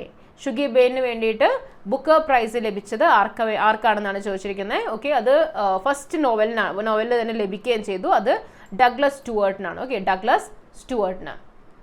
2022 Booker prize ലഭിച്ചത് Shehan Karunatilaka. Okay, the 7 Moons of Maali Almeida. He is the second Sri Lankan to win this prize after Michael Ondaatje. Okay, so 2022 ലഭിച്ചത് Shihan കരുണാതിലകയ്ക്കാണ്. Okay, now Leela Montley at 20 was the youngest long-listed writer to date, and Alan Grammer 87 the oldest. Okay, next question. How many amendments were made to the Constitution of India till December 2020? December 2020 വരെ നമ്മുടെ ഭരണഘടനയിൽ എത്ര ഭേദഗതികൾ വന്നിട്ടുണ്ടെന്നാണ്. അപ്പോൾ December 2020 വരെ 104 എണ്ണം വന്നിട്ടുണ്ട്. Okay, 104. എന്നാൽ അത് കഴിഞ്ഞ് 105-ാമത്തെയും 106-ാമത്തെയും വന്നു. 2023 106th അമെൻമെൻറ്റ് വന്നിട്ടുണ്ട്. സോ പ്രസൻ്റ്ലി ഇപ്പോൾ ചോദിക്കുകയാണെന്നുണ്ടെങ്കിൽ 106 കോൺസ്റ്റിറ്റ്യൂഷണൽ അമെൻമെൻറ്റ്സ് വന്നിട്ടുണ്ട്. ഇതിൽ 2023 106th കോൺസ്റ്റിറ്റ്യൂഷണൽ അമെൻമെൻറ്റ് വരുന്നത്. ഇതിലെന്താണ് ചേഞ്ച് വന്നിരിക്കുന്നത്? Reserves 1/3 of all seats for women. Okay, total സീറ്റിൻ്റെ 1/3 വനിതകൾക്കുള്ളതാണ്. ഓക്കെ, സ്ത്രീകൾക്കുള്ളതാണ്. എവിടെയൊക്കെ? Lok Sabha, state legislative assembly and legislative assembly of Delhi, including those reserved for SC/ST. Currently ഇപ്പോൾ ഇതാണ് ഇതിലൂടെ വരുന്ന ചേഞ്ച്. നൗ പ്രസൻ്റ്ലി എന്തായിരുന്നു സിറ്റുവേഷൻ എന്ന് വെച്ച് കഴിഞ്ഞാൽ ലോക്സഭയിൽ 15% ആയിരുന്നു റിസർവ് ചെയ്തിരുന്നത്. And women while in state legislative assembly average constitute was 9%. Okay, presently ലോക്സഭയിൽ 15% ആയിരുന്നു സ്ത്രീകളുണ്ടായിരുന്നത് ആൻഡ് 9% ആയിരുന്നു സ്റ്റേറ്റ് ലെജിസ്ലേച്ചറിൽ ഉണ്ടായിരുന്നത്. Which of the following is the most important festival celebrated by Muslim community in India to mark the beginning of Islamic New Year? Islamic new year celebrate ചെയ്തുകൊണ്ട് Muslims celebrate ചെയ്യുന്നത്, മുസ്ലിംസിൻ്റെ new year എന്ന് പറയുന്നത് ഏതാണെന്നാണ് ചോദിച്ചിരിക്കുന്നത്. ശരിയായ ഉത്തരം മൊഹറമാണ്. Okay, മൊഹറമാണ്. Now മിലാദുൻ നബി എന്ന് പറയുന്നത് പ്രോഫറ്റ് മുഹമ്മദിൻ്റെ ബർത്ത്ഡേ ആണ്. അതുപോലെ ഇദുൽ ഫിത്തർ എന്ന് പറയുന്നത് റംദാൻ മാസം അവസാനിക്കുന്നു, അതായത് ഫാസ്റ്റിംഗ് ഒക്കെ അവസാനിക്കും. ഒരു മാസത്തെ ഫാസ്റ്റിംഗ് ഒക്കെ കഴിഞ്ഞ് അത് അവസാനിക്കുന്നതാണ് ഇദുൽ ഫിത്തർ എന്ന് പറയുന്നത്. ഇദുൽ അധ എന്ന് പറയുന്നത് story of prophet Ibrahim's willingness to sacrifice his son as an act of obedience to അല്ലാഹയാണ്. ഓക്കെ, അപ്പോൾ ഈ എല്ലാ ഫെസ്റ്റിവൽസ് എന്താണ്, എങ്ങനെയാണ് എന്നൊക്കെ നോക്കി വയ്ക്കാം. In which of the following year was Treaty of Salbai signed? Treaty of Salbai sign ചെയ്ത വർഷം ഏതാണെന്നാണ്. ഫസ്റ്റ് ആംഗ്ലോ മറാഠ വാറിന് ശേഷമാണ് ട്രീറ്റി ഓഫ് സാൽബൈ സൈൻ ചെയ്യുന്നത്. അപ്പോൾ 1782 1782. Now first Anglo Maratha war, അതായത് മറാഠാസും ബ്രിട്ടീഷേഴ്സും തമ്മിലുള്ള യുദ്ധമാണ്. സവായ് മാധവ് റാവും ബ്രിട്ടീഷേഴ്സ് തമ്മിലുമായിരുന്നു. ആക്ച്വലി ബ്രിട്ടീഷേഴ്സ് രഘുനാഥ് റാവുവിനെ സപ്പോർട്ട് ചെയ്തുകൊണ്ട് രഘുനാഥ് റാവുവിനെ പുറത്താക്കിയപ്പോൾ രഘുനാഥ് റാവു ഓടി ബ്രിട്ടീഷേഴ്സിൻ്റെ അടുത്ത് പോവുകയും സഹായം തേടുകയും ചെയ്യുന്നു. അങ്ങനെ രഘുനാഥ് റാവുവിൻ്റെ അതായത് ബ്രിട്ടീഷേഴ്സിൻ്റെ സഹായത്തോടു കൂടി രഘുനാഥ് റാവു സവായ് മാധവ് റാവുവിനെ അറ്റാക്ക് ചെയ്യാണ്. ഇതിൽ സവായ് മാധവ് റാവു ആണ് ജയിക്കുന്നത്, അതായത് മറാഠാസ് ആണ് ജയിക്കുന്നത്. And Britishers convention of Wadgaon and treaty of Salbai sign ചെയ്യുന്നു 1782. Now second Anglo Maratha war, ഈ സമയത്ത് മറാഠാസ്, നമ്മൾ പറഞ്ഞു മറാഠ കോൺഫെഡറസി ആയിരുന്നു അല്ലേ. അപ്പോൾ കുറേ അതിൻ്റെ അകത്ത് ചെറിയ ചെറിയ ഫാമിലീസ് പല പല ഏരിയാസ് റൂൾ ചെയ്യുന്നുണ്ട്. ഇവർ തമ്മിൽ അടിയായിരുന്നു. ഓക്കെ, അപ്പോൾ അങ്ങനെ Peshwa Bajirao and Scindia were defeated by Yashwant Rao Holkars Scindia and ബാജിറാവിനെ പരാജയപ്പെടുത്തി. അപ്പോൾ ബാജിറാവ് നേരെ പോയി സബ്സിഡിയറി അലയൻസ് ട്രീറ്റി സൈൻ ചെയ്തു. ഓക്കെ, ആൻഡ് പകരം പ്രൊട്ടക്ഷൻ ചോദിച്ചു. അപ്പോൾ അങ്ങനെ മറാഠ കോൺഫെഡറസി അത് സമ്മതിച്ചില്ല ആൻഡ് അങ്ങനെ ബ്രിട്ടീഷേഴ്സുമായിട്ട് യുദ്ധം ചെയ്യുന്നു. ഇതിൽ മറാഠാസ് പരാജയപ്പെടുകയാണ്. അതാണ് സെക്കൻഡ് ആംഗ്ലോ മറാഠ വാർ. തേർഡ് ആംഗ്ലോ മറാഠ വാർ എന്ന് പറഞ്ഞാൽ ഫൈനലാണ്. എല്ലാവരും കൂടി ഒരുമിച്ച് ബ്രിട്ടീഷേഴ്സിൻ്റെ അഗെയിൻസ്റ്റ് ഫൈറ്റ് ചെയ്യാൻ തീരുമാനിക്കുന്നു. അങ്ങനെ ആ ഒരു യുദ്ധം നടക്കുന്നു. ഇതിലും മറാഠാസ് പരാജയപ്പെടുകയാണ്. And kingdom of Satara was founded. Okay, കാരണം കോൺഫെഡറസി ആയിരുന്നു ഈ സമയത്ത് റൂൾ ചെയ്തിരുന്നത്. കോൺഫെഡറസിയുടെ ഹെഡ് എന്ന് പറഞ്ഞാൽ പേഷ്വേ ആയിരുന്നു. അതിന് മുമ്പ് ശിവാജിയുടെ ഫാമിലിയാണ് റൂൾ ചെയ്തുകൊണ്ടിരുന്നത്. അപ്പോൾ ശിവാജിയുടെ ഫാമിലി ഷാഹു മഹാരാജ് എത്തിയപ്പോഴേക്കും വീക്കായി തുടങ്ങി, പേഷ്വ പവർഫുള്ളായി വന്നു. അപ്പോൾ ഷാഹു മഹാരാജിന് കുട്ടികളൊന്നും ഉണ്ടായിരുന്നില്ല, അദ്ദേഹം മരിച്ചപ്പോൾ. അപ്പോൾ പേഷ്വയാണ് ആ സമയത്ത് റൂളറാകുന്നത്. പേഷ്വയെ മാറ്റിയിട്ട് വീണ്ടും ശിവാജിയുടെ തന്നെ ഫാമിലിയിൽപ്പെട്ട ഒരു വ്യക്തിയെ റൂളറാക്കിക്കൊണ്ട് കിങ്ഡം ഓഫ് സത്താറ സ്റ്റാർട്ട് ചെയ്യായിരുന്നു തേർഡ് ആംഗ്ലോ മറാഠ വാറിന് ശേഷം. So descendants of Shivaji were placed on throne and ruled under Britishers. Peshwa was moved to Bithur near Kanpur. Subsidiary alliance, നമ്മൾ നേരത്തെ പറഞ്ഞ subsidiary alliance ലോർഡ് വെല്ലസ്ലി ആണ് കൊണ്ടുവന്നത്. Limestone, chalk and marble are different forms of dash. Limestone, chalk, marble എന്നൊക്കെ പറയുന്നത് എന്തിൻ്റെ different forms ആണ്? Option D calcium carbonate ആണ്. അപ്പോൾ ഇവിടെ കുറച്ച് കെമിക്കൽസും അതിൻ്റെ ആ കോമ്പൗണ്ട് കോമൺ ആയിട്ട് നമ്മൾ പറയുന്ന പേര് ലൈക്ക് വിനീഗർ, ഇതൊക്കെ നമ്മൾ normally bleaching powder, washing soda എന്നൊക്കെ പറയാറുണ്ട്. അപ്പോൾ ഇതെല്ലാത്തിൻ്റെയും കെമിക്കൽ നെയിം എന്താണ്, അതിൻ്റെ ഫോർമുല അത് കൊടുത്തിട്ടുണ്ട്. ലൈക്ക് ബേക്കിംഗ് പൗഡറിനെ പറയുന്ന പേരാണ് സോഡിയം ബൈകാർബണേറ്റ് ആണ് ബേക്കിംഗ് പൗഡർ. ബ്ലീച്ചിങ് പൗഡർ എന്ന് പറയുന്നത് കാൽഷ്യം ഓക്സിക്ലോറൈഡ് ആണ്. ഓക്കെ, ബ്ലൂ വിട്രിയോൾ എന്ന് പറഞ്ഞാൽ കോപ്പർ സൾഫേറ്റ് ആണ്. ഗ്രീൻ വിട്രിയോൾ എന്ന് പറഞ്ഞാൽ ഫെറസ് സൾഫേറ്റ് ആണ്. കോസ്റ്റിക് സോഡ, കോസ്റ്റിക് പൊട്ടാഷ് എന്ന് പറയുമ്പോൾ പൊട്ടാഷ്യം ഹൈഡ്രോക്സൈഡ് ആണ്. കോസ്റ്റിക് സോഡ എന്ന് പറയുമ്പോഴേക്കും സോഡിയം ഹൈഡ്രോക്സൈഡ്. ഓക്കെ, പൊട്ടാഷ് ആകുമ്പോൾ പൊട്ടാഷ്യം ഹൈഡ്രോക്സൈഡ്, സോഡ വരുമ്പോൾ sodium hydroxide. Chalk calcium carbonate ആണ്. Chloroform trichloromethane. ഡ്രൈ ഐസ് എന്താണെന്നൊക്കെ ചോദിച്ചിട്ടുള്ളത് കേട്ടോ, സോളിഡ് കാർബൺ ഡൈ ഓക്സൈഡ്. ഇപ്സം എന്ന് പറഞ്ഞാൽ മെഗ്നീഷ്യം സൾഫേറ്റ്. അപ്പോൾ പൊട്ടാഷ്യം നമ്മൾ കോപ്പർ സൾഫേറ്റ് കണ്ടു, ഫെറസ് സൾഫേറ്റ് കണ്ടു, മെഗ്നീഷ്യം സൾഫേറ്റ്, ഈ സൾഫേറ്റ്സ് എല്ലാം ഒരുമിച്ച് എഴുതി വെക്കാം. ഓക്കെ, ജിപ്സം കാൽഷ്യം സൾഫേറ്റ് ആണ്. ഡ്യൂട്രിയം ഓക്സൈഡ് ആണ് ഹെവി വാട്ടർ എന്ന് പറയുന്നത്. Solid carbon dioxide, dry ice, അതുപോലെ തന്നെ ഹെവി വാട്ടർ, ഇതൊക്കെ ഒന്ന് നോക്കി വെക്കാം. Laughing gas nitrous oxide. Magnesium oxide. Marsh gas methane. Mohr's salt Epsom ferrous sulphate. Plaster of Paris calcium sulphate ആണ്. പൊട്ടാഷ് ആലം എന്ന് പറയുന്നത് potassium aluminium sulphate. Quick lime calcium oxide. Sand silicon oxide. Slaked lime calcium hydroxide. Sugar എന്താണ്, sucrose ആണ്. TNT എന്താണ്, trinitrotoluene. Vermilion എന്ന് പറയുന്നത് mercuric sulphide. Vinegar acetic acid ആണ്. Washing soda sodium കാർബണേറ്റും. White vitriol zinc sulphate. അപ്പോൾ കുറേ വിട്രിയോളൊക്കെ പഠിച്ചു അല്ലേ. Which of the following is not correct regarding king Harshavardhan? ഹർഷവർദ്ധനെ പറ്റി ശരിയല്ല. അത് പുഷ്യഭൂതി ഡൈനസ്റ്റിയുടെ മോസ്റ്റ് ഇമ്പോർട്ടൻറ്റ് റൂളർ, ലാസ്റ്റ് റൂളറാണ് ഹർഷവർദ്ധൻ. സോ അദ്ദേഹത്തിനെ പറ്റി പറഞ്ഞിരിക്കുന്നതിൽ ശരിയല്ലാത്തത് ഏതാണെന്നാണ്. Harshavardhan ruled nearly 1400 years ago. അത് ശരിയാണ്. പിന്നെ ഹുവാൻസാങ് ആണിത്, പല തരത്തിൽ പറയുന്നു എന്നേ ഉള്ളൂ. അപ്പോൾ Xuanzang spend a lot of time in Harsha's court. ശരിയാണ്. Harshavardhan's court poet was Harisena. ആണോ? ഹരിസേനയായിരുന്നോ? അല്ല. ആരായിരുന്നു ഉണ്ടായിരുന്നത്? ബാണഭട്ടയായിരുന്നു അല്ലേ. അപ്പോൾ ഇത് തെറ്റാണ്. Harshacharita is A biography written on Harshvardhan. അതും ശരിയാണ്. ബാണഭട്ടയാണ് അത് എഴുതിയിരിക്കുന്നത്. ഓക്കെ, അപ്പോൾ ഇതും ശരിയാണ്. ഇതാണ് തെറ്റ്. ഹരിസേന ഹർഷവർദ്ധൻ്റെ കോർട്ടിലെ പോയറ്റ് അല്ല. ഓക്കെ, അപ്പോൾ ഹരിസേന ആരുടെ കോർട്ടിലായിരുന്നു? സമുദ്രഗുപ്തന്റെ കോർട്ടിലായിരുന്നു. ഹർഷവർദ്ധൻ വാസ് എ ഗ്രേറ്റസ്റ്റ് വർദ്ധന റൂളർ. 606 അദ്ദേഹം റൂളർ ആകുന്നു. അതിനെയാണ് ഹർഷ ഇറ എന്ന് നമ്മൾ പറയുന്നത്. കന്നൗജിനെ ക്യാപിറ്റൽ ആക്കുന്നു. കന്നൗജിന്റെ പഴയ പേരാണ് Kanyakubja. Now other names Shiladitya, Sakalottarapatheshvara. കാരണം കംപ്ലീറ്റ് നോർത്തേൺ പാർട്ട് അദ്ദേഹത്തിന്റെ അണ്ടറായിരുന്നു. അപ്പോൾ സകലോത്തര പഥേശ്വര എന്ന ചാലൂക്യ റെക്കോർഡ്സിൽ വിളിച്ചിരിക്കുന്നത് ആരെയാണ്? ഹർഷവർദ്ധനെയാണ്. Okay, authored 3 Sanskrit plays. അദ്ദേഹം ഓതർ ചെയ്ത്, അതായത് അദ്ദേഹത്തിന്റെ കോർട്ടിൽ പോയിട്ട് ബാണഭട്ടയൊക്കെ ഉണ്ടായിരുന്നു. അവരുടെ കാര്യമല്ല പറയുന്നത്. ഹർഷവർദ്ധൻ എഴുതിയതാണ് നാഗനന്ദ രത്നാവലി പ്രിയദർശിക. ഹരിസേന സമുദ്രഗുപ്തന്റെ കോർട്ടിലുണ്ടായിരുന്നതാണ്. ഹു റോട്ട് അലഹബാദ് പ്രശസ്തി. ബാണഭട്ടയായിരുന്നു ഹർഷവർദ്ധന്റെ കോർട്ടിലുണ്ടായിരുന്ന സ്കോളർ. അദ്ദേഹം എഴുതിയതാണ് Harshacharita. For the first time, the objective of self-reliance was incorporated in the dash 5-year plan. 5-year പ്ലാൻസിലെ ഏത് 5-year പ്ലാനിലാണ് നമ്മൾ ആത്മനിർഭർ സെൽഫ് റിലയൻ്റ് ആവണം എന്ന് പറഞ്ഞത്? ഏതിലാണെന്നാണ്? ഓപ്ഷൻ എ, തേർഡിലാണ്. ഓക്കെ, തേർഡ് 5-year പ്ലാനിലാണ്. ഓക്കെ, അപ്പോൾ ഇവിടെ 5-year പ്ലാൻസും അതിൻ്റെ ഒബ്ജക്റ്റീവ്സ് ഒക്കെ കൊടുത്തിട്ടുണ്ട്. അതൊന്ന് ജസ്റ്റ് നോക്കുക കേട്ടോ. The dash chaired the 13th BRIC summit virtually in September 2021. അപ്പോൾ കോവിഡിൻ്റെ ഒക്കെ സമയമാണ്. വെർച്വലി ആണ് ബ്രിക്സ് സമ്മിറ്റ് നടക്കുന്നത്. അപ്പോൾ 13ാമത്തെ ബ്രിക്സ് സമ്മിറ്റ് അത് വെർച്വലി ചെയർ ചെയ്തത് ആരാണ്? അതിൻ്റെ ചെയർമാൻ ആരായിരുന്നു എന്നാണ് ചോദിച്ചിരിക്കുന്നത്. പ്രൈം മിനിസ്റ്റർ ഓഫ് ഇന്ത്യ ആയിരുന്നു. ഓക്കെ, ബ്രിക്സ് എന്ന് പറയുമ്പോഴേക്കും Brazil, Russia, India, China, south Africa, ഇതാണ് വരുന്നത് അതിൻ്റെ അകത്ത്. ഓക്കെ, ബ്രിക്സ് എന്ന് പറയുന്നത് ഈ കൺട്രീസ് ആണ് അതിൻ്റെ അകത്ത് വരുന്നത്. ഇതിൽ ഇനീഷ്യലി നമുക്ക് ചൈന വരെ, അതായത് ബ്രിക് എന്നായിരുന്നു. ബ്രസീൽ, റഷ്യ, ഇന്ത്യ, ചൈനയായിരുന്നു ഉണ്ടായിരുന്നത്. സൗത്ത് ആഫ്രിക്ക ആഡ് ചെയ്തത് 2010 ഓക്കെ, സൗത്ത് ആഫ്രിക്ക ആഡ് ചെയ്തത്. ആനുവൽ സമ്മിറ്റ്സ് നടക്കുന്നുണ്ട് 2009 മുതൽ. ഇതിൽ ഇന്ത്യ 2012, 16, 21 ഹോസ്റ്റ് ചെയ്തിട്ടുണ്ട്. ഓക്കെ, 22 ഹോസ്റ്റ് ചെയ്തത് ചൈനയാണ്, 23 south ആഫ്രിക്കയായിരുന്നു. In which of the following cities India's first sandalwood museum is established? First sandalwood ചന്ദനമരത്തിൻ്റെ മ്യൂസിയം എവിടെയാണുള്ളത്? മൈസൂരാണ് അല്ലേ. മൈസൂരാണ്, ഫേമസ് ആണ്.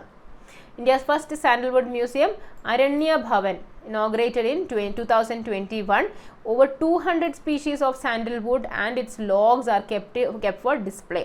Besides several handicraft sandalwood products manufactured, designed by Karnataka Soap and Detergent Limited, Karnataka State Arts and Crafts Emporium. Okay, അപ്പോൾ എവിടെയാണെന്ന് ചോദിച്ചാൽ മൈസൂരാണ്. കർണാടകയിലെ മൈസൂരിൽ അരണ്യ Bhavan. Which edition of IPL was organized in the year 2020? 2020 നടന്ന IPL എത്രാമത്തെ IPL ആയിരുന്നു എന്നാണ് ചോദിച്ചിരിക്കുന്നത്. 13ാമത്തെ IPL ആയിരുന്നു. ഓക്കെ, എന്നാൽ ഇപ്പോൾ ലാസ്റ്റ് കഴിഞ്ഞ് 2023 16ാമത്തെ IPL ആയിരുന്നു. അപ്പോൾ ഇനി അത് ചോദിക്കാമല്ലോ. അപ്പോൾ 2023 കഴിഞ്ഞത് 16ാമത്തേതായിരുന്നു. ഇത് ഫൈനൽസിൽ ചെന്നൈ സൂപ്പർ കിങ്സ് ഗുജറാത്ത് ടൈറ്റൻസിനെ പരാജയപ്പെടുത്തുകയായിരുന്നു by 5 wickets to win their 5th league. Now 2022 കേട്ടോ, 2023 കാര്യമാണ് നമ്മളിപ്പോൾ പറഞ്ഞ 16ാമത്തെ ആയിരുന്നു എന്ന്. 2022 രണ്ട് പുതിയ ടീംസ് ജോയിൻ ചെയ്ത്, ലക്നൗ സൂപ്പർ ജയൻസും ഗുജറാത്ത് ടൈറ്റൻസും. ആൻഡ് 2022 ജയിച്ചത് ഗുജറാത്ത് ടൈറ്റൻസ് ആയിരുന്നു. Which of the following cricketers has represented India at the World Youth Chess Championship as a teenager? Okay, അപ്പോൾ ഇപ്പോൾ പ്രസൻ്റ്ലി ക്രിക്കറ്ററാണ്, പക്ഷേ ആസ് എ ടീനേജർ ആ ഒരു ക്രിക്കറ്റർ ചെസ് ചാമ്പ്യൻഷിപ്പിനെ ഇന്ത്യ റെപ്രസെൻ്റ് ചെയ്തിട്ടുണ്ട്. ഓക്കെ, വേൾഡ് യൂത്ത് ചെസ് ചാമ്പ്യൻഷിപ്പിൽ represent ചെയ്തിട്ടുണ്ട്. ആരാണത്? ചഹാലാണ്. ഓക്കെ, യുവിന്ദർ ചഹാലാണ്. Okay, so Chahal was the second player and first Indian to take 6 wicket haul in T20I history, and is the only player to represent India in both chess and cricket. Represented India at the World Youth Chess Championship. Which of the following articles of the Constitution of the India defines that no child below the age of 14 shall be employed in work in any factory or mine engaged in hazardous employment? Okay, അപ്പോൾ hazardous ആയിട്ട് risky ആയിട്ടുള്ള ജോലികളിൽ ഒന്നിലും തന്നെ 14 വയസ്സിൽ താഴെയുള്ള കുട്ടികളെ post ചെയ്യാൻ, അപ്പോയിൻറ്റ് ചെയ്യാൻ പാടില്ല എന്ന് പറയുന്ന ആർട്ടിക്കിൾ ഏതാണെന്നാണ് ചോദിച്ചിരിക്കുന്നത്. ആർട്ടിക്കിൾ 24 ഓക്കെ, 24 ഫണ്ടമെൻ്റൽ റൈറ്റ്സിൽ വരുന്നതാണിത്. പാർട്ട് 3 നമ്മുടെ ഫണ്ടമെൻ്റൽ റൈറ്റ്സ് കൊടുത്തിരിക്കുന്നത് അല്ലേ. പാർട്ട് 3 ഫണ്ടമെൻ്റൽ റൈറ്റ്സ് ആണ്. ആൻഡ് ഇതിൽ ആർട്ടിക്കിൾ 12 മുതൽ 35 വരെയാണ് വരുന്നത്. ഓക്കെ, 12 to 35 വരെ വരും. Adopted from the bill of rights of USA. Originally നമുക്ക് 7 ഫണ്ടമെൻ്റൽ റൈറ്റ്സ് ഉണ്ടായിരുന്നു. ഓക്കെ, ഫണ്ടമെൻ്റൽ ഡ്യൂട്ടീസ് 10 നിന്ന് 11 കൂടുകയായിരുന്നു. എന്നാൽ ഫണ്ടമെൻ്റൽ റൈറ്റ്സ് 7 ഉണ്ടായിരുന്നു, അത് 6 കുറയുകയായിരുന്നു. ഓക്കെ, അതിൽ റൈറ്റ് ടു പ്രോപ്പർട്ടി ഉണ്ടായിരുന്നത് എടുത്ത് കളയുകയായിരുന്നു 1978. Okay, 44th constitutional amendment act വഴി. Now ഇവിടെ പറയുന്ന ആർട്ടിക്കിൾ നമുക്ക് നോക്കാം. 23ഉം 24ഉം right against exploitation. Okay, right against exploitation, ചൂഷണത്തിന് അഗെയിൻസ്റ്റ് ഉള്ള നമ്മുടെ അവകാശം. സോ 23, 24 ആണ്. 23-കകത്ത് human trafficking, prohibition of human trafficking and forced labour, കുട്ടികൾക്ക് വേണ്ടി സ്പെസിഫിക്കലി പറയുന്ന ഒന്നാണ് 24. ഓക്കെ, 24-ൽ prohibition of child labour, no child below the age of 14 years. എത്ര വയസ്സിൽ താഴെയുള്ള കുട്ടികൾ? പലരും 18 എന്നൊക്കെ കൊടുക്കും. 18 അല്ല, 14 ഇയേഴ്സിൽ താഴെയുള്ള കുട്ടികളെ നമ്മൾ ഹസാർഡസ് ആയിട്ടുള്ള എൻവയൺമെൻറ്റിൽ ജോലി ചെയ്യിപ്പിക്കാൻ പാടില്ല. Okay, in which of the following states is Pakke Tiger Reserve located? Pakke Tiger Reserve എവിടെയുള്ളത്?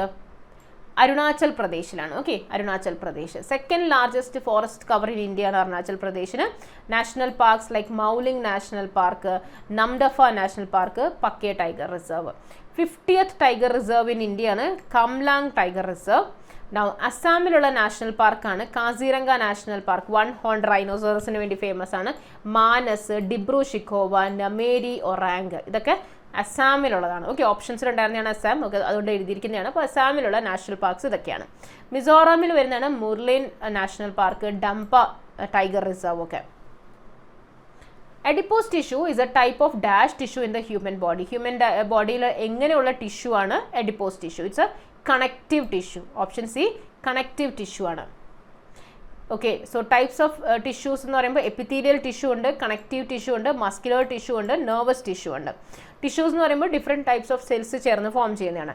Epithelial tissue എന്ന് പറയുന്നത് സ്കിൻ ആൻഡ് ഗ്ലാൻഡുകളിലാണ് നമുക്ക് കാണാൻ പറ്റുന്നത്. കണക്റ്റീവ് ടിഷ്യൂവിൻ്റെ എക്സാമ്പിളാണ് നമ്മുടെ adipose tissue, bones, cartilage, tendon, ligament, blood and lymph. Okay, blood and lymph liquid connective tissues ആണ്. Muscular ടിഷ്യൂവിൽ cardiac muscles, smooth muscles, skeletal muscles ഒക്കെ വരും. And nervous tissue made up of neurons and glial cells. According to census 2011, the male literacy rate in India, 2011 census പ്രകാരം last നമ്മുടെ അടുത്ത് നടന്നിരിക്കുന്ന census ഇതാണ് അല്ലേ. അപ്പോൾ ഇപ്പോഴും അതിൽ നിന്ന് തന്നെയാണ് ചോദ്യങ്ങൾ വരുന്നത്. അപ്പോൾ ലിറ്ററസി റേറ്റ് മെയിൽസിന്, ലിറ്ററസി റേറ്റ് ഓഫ് ഇന്ത്യ അല്ല, പുരുഷന്മാരുടെ ലിറ്ററസി റേറ്റ് ആണ് ചോദിച്ചിരിക്കുന്നത്. എത്രയാണത്? 82.14 ആണ്. 82.14. ഇന്ത്യയുടെ ലിറ്ററസി റേറ്റ് ചോദിച്ചിരുന്നെങ്കിൽ 74.04 ആണ്. 74 ആണ് ഇന്ത്യയുടെ literacy rate. Males 82% and females 65.46 ആണ്. ഓക്കെ, ഏറ്റവും അധികം ലിറ്ററസി ഉള്ളത് കേരളയിലാണ്, ഏറ്റവും കുറവ് ബീഹാറിലാണ്. Okay, highest and lowest literacy rate union ടെറിട്ടറീസിൻ്റെ കാര്യം പറയുകയാണെങ്കിൽ ഏറ്റവും കൂടുതൽ ലക്ഷദ്വീപിലും ഏറ്റവും കുറവ് Dadra Nagar Haveli. Which of the following Hindu goddess is worshipped during the festival of Gangor? Gangor ഫെസ്റ്റിവലിൽ ഏത് ഗോഡസിനെയാണ് ആരാധിക്കുന്നത്? ഓപ്ഷൻ ഡി പാർവതി ദേവിയാണ്. പാർവതി ദേവിയെ. Okay, so it's a women folk. രാജസ്ഥാനിലെ സ്ത്രീകൾ സെലിബ്രേറ്റ് ചെയ്യുന്ന ഒരു ഫെസ്റ്റിവലാണ് Gangaur festival. Praying to goddess Parvati or Gauri to bless them with a beautiful spring full of harvest. Okay, പിന്നെ അതുപോലെ marital harmony. urge the god to bless their husband with good health and long life. Okay, എവിടുത്തെയാണ്? രാജസ്ഥാനിലെ ഫെസ്റ്റിവലാണ്. So ഇന്നത്തെ സെഷനിലെ last question. Which Indian state among the following does not have a border with Nepal? നേപ്പാളുമായിട്ട് border share ചെയ്യാത്ത state ഏതാണെന്നാണ് ചോദിക്കുക. അപ്പോൾ ഇന്ത്യയുടെ ബോർഡറിങ് കൺട്രീസ് അത് ഏതൊക്കെ സ്റ്റേറ്റുകളായിട്ടാണ് വരുന്നത്, ലൈൻസ് ഇതെല്ലാം തന്നെ പഠിച്ചു വെക്കണം കേട്ടോ. അപ്പോൾ ഏത് സ്റ്റേറ്റാണ് നേപ്പാളുമായിട്ട് ബോർഡർ ഷെയർ ചെയ്യാത്തത്? Option D Assam. Okay, Assam share ചെയ്യില്ല. പിന്നെ ഏതൊക്കെ സ്റ്റേറ്റ്സാണ് ഷെയർ ചെയ്യുന്നത്? ഉത്തരാഖണ്ഡ്, ഉത്തർപ്രദേശ്, ബീഹാർ, വെസ്റ്റ് ബംഗാൾ, സിക്കിം. ഓക്കെ, അപ്പോൾ മാപ്പിനെ പറ്റി ഒരു ബേസിക് ഐഡിയ ഉണ്ടെന്നുണ്ടെങ്കിൽ ഇതൊന്നും നിങ്ങൾ ബൈഹാർട്ട് ചെയ്യേണ്ട കാര്യമില്ല. ഓക്കെ, അപ്പോൾ ഉത്തരാഖണ്ഡ്, ഉത്തർപ്രദേശ്, ബീഹാർ, വെസ്റ്റ് ബംഗാൾ, സിക്കിം ഈ സ്റ്റേറ്റ്സ് ഒക്കെയാണ് നേപ്പാളുമായിട്ട് ബോർഡർ ഷെയർ ചെയ്യുന്ന സ്റ്റേറ്റുകൾ. ഓക്കെ, സോ ഇതായിരുന്നു നമ്മുടെ ഇന്നത്തെ 50 ചോദ്യങ്ങൾ. നിങ്ങൾക്ക് ഇപ്പോൾ സെഷൻ കഴിഞ്ഞപ്പോൾ തന്നെ മനസ്സിലായി കാണും, 50 ചോദ്യോത്തരങ്ങൾ മാത്രമായിരുന്നില്ല, ഒരുപാട് എക്സ്ട്രാ പോയിന്റ്സ് ഇതിൽ നിങ്ങൾക്ക് കിട്ടിക്കാണും അല്ലേ. സോ ഇതുപോലുള്ള സെഷനുമായിട്ട് ഇനി നമുക്ക് കാണാം. അതുവരെ ക്ലിയർക്ക് നന്ദി, നമസ്കാരം.